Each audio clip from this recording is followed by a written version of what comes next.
Good morning, student. My name is Bhagwan Vishwanath Shinde, Shinde Coaching Classes of Rana. Student, thought of the day. Today's thought is: dreams need courage and hard work become to reality. Dreams need courage and hard work become to reality. स्वप्ने सत्यात उतरविण्यासाठी धैर्य आणि कठोर परिश्रमाची आवश्यकता असते. स्वप्ने सत्यात उतरविण्यासाठी धैर्य आणि कठोर परिश्रमाची आवश्यकता असते. विद्यार्थ्यांनो, इकडे लक्ष द्या. आज आपल्याला बहुपदी या धड्यातील महत्त्वाचं क्वेश्चन सोडवायचं आहे. एक उदाहरण दिलेलं आहे या ठिकाणी. ते उदाहरण आपल्याला सोडवायचं आहे. ते उदाहरण काय आहे ते बघा. इकडे लक्ष द्या. हे उदाहरण आहे वर्ग बहुपदी पी ऑफ एक्स बरोबर एक्सचा वर्ग वजा 2x वजा 8 ची शून्य शोधा आणि शून्य व गुणांक यांच्यातील संबंध पडताळा. इथे काय म्हणते, एक वर्ग बहुपदी दिलंय. वर्ग बहुपदी आपण कशाला म्हणतो? ज्याचा घात सर्वात मोठा 2 असतो, त्याच्या डोक्यावर 2 पॉवर असते, तर आपण काय म्हणतो? वर्ग बहुपदी असं म्हणतो.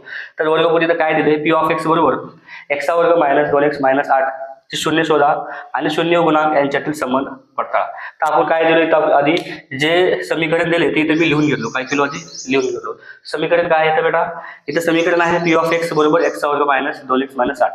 पॉलिनॉमियल एक्स, पी म्हणजे P for polynomial. Polynomial of x बरोबर एक्सचा वर्ग मायनस 2x मायनस 8 असं आहे. तर आधी आपल्याला काय करायचं? ह्याला सोडून घ्यायचं. तर ह्याला कसं सोडवतो आपण? ह्याला आपण ए नाव, ह्याला ए नाव, ह्याला बी नाव, ह्याला सी नाव असं देतो.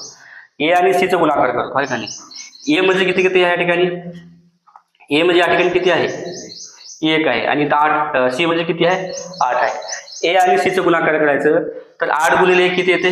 -8. त्या -8 च्या अशा पडायचे.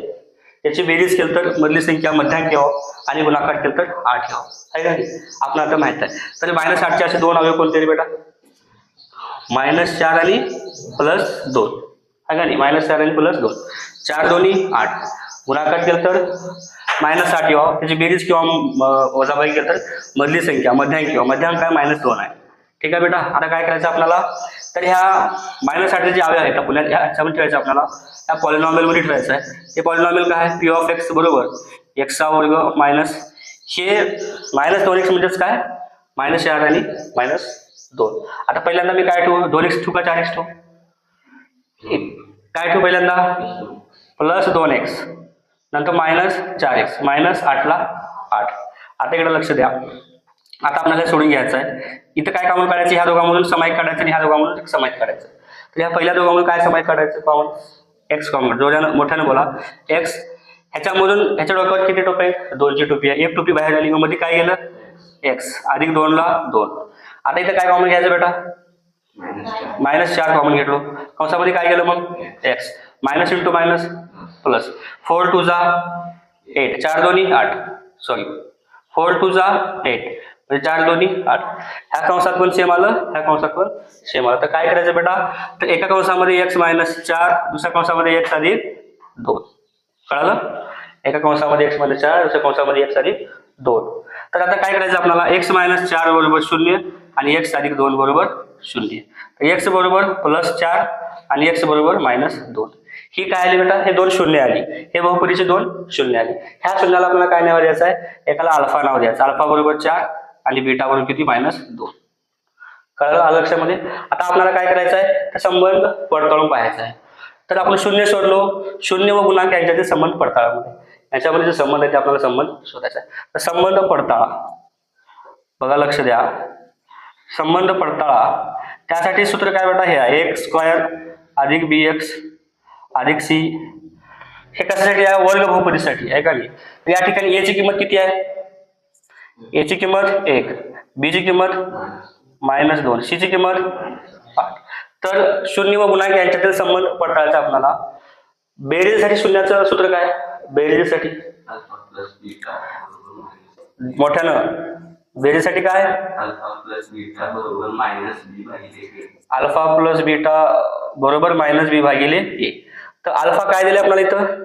4 आणि बीटा किती आले? -2 बरोबर. बी ची किंमत किती आहे बेटा? -2. ए किती आहे? 1. ए किती आहे? 1. तर 4 मधून 2 गेले, किती राहिले? 2. 4 मधून 2 गेले 2. आता या ठिकाणी बघा आपण एक चुकलो. या ठिकाणी जे सूत्रामधलं मायनस आणि किमतीचं मायनस आपण लावलंच नव्हतं आहे का नाही?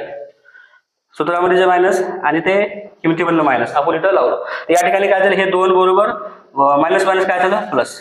ज्यावेळेस आपण शून्याची बेरीज केलो, पडताळणी केलो, तर ते निष्कर्ष काय आलं, बरोबर आलं. आता आपल्याला काय करायचं आहे, शून्याचं गुणाकार. शून्याच्या गुणाकारासाठी सूत्र काय रे, अल्फा इंटू बीटा बरोबर सी भागिले अल्फा इंटू बीटा बरोबर सी भागिले ई. अल्फा किती आहे मग 4, बीटा किती आहे -2, मोठ्यानं बोला. आणि सी ची किंमत किती आहे, सी किती आहे -8 भागिले याची किंमत 1. 4 दोन्ही -8 ला -8 बरोबर हे -8 आहे का नाही. 8 ला कोणत्याही संख्येला 1 ने जर भाग दिला तर उत्तर काय येतं, 30 संख्या येते. -8 भागिले 1 म्हणजे -8. उजव्या बाजूला पण -8 आहे आणि डाव्या बाजूला पण, डाव्या बाजूला पण आणि उजव्या बाजूला पण -8 आहे. ज्यावेळेस आपण याचे शून्य काढलो, 0 4 आणि -2 आलं, जेव्हा याचा संबंध पडताळणी केलो वर्ग बहुपदीसाठी x² + bx + c यामध्ये a ची किंमत आणि b ची किंमत, c ची किंमत ठेवलो, त्यावेळेस शून्य व त्यांचा गुणांक याची पडताळणी केल्यानंतर आपल्याला काय निष्कर्ष सेम निघाला. म्हणजे निष्कर्ष काय झाला, सारखा निघाला. आणि त्याचे शून्य काय निघाले, 4 आणि -2. अशाच व्हिडिओसाठी आपल्या चॅनल लाईक करा, सबस्क्राईब करा आणि फॉलो करा. थँक्यू.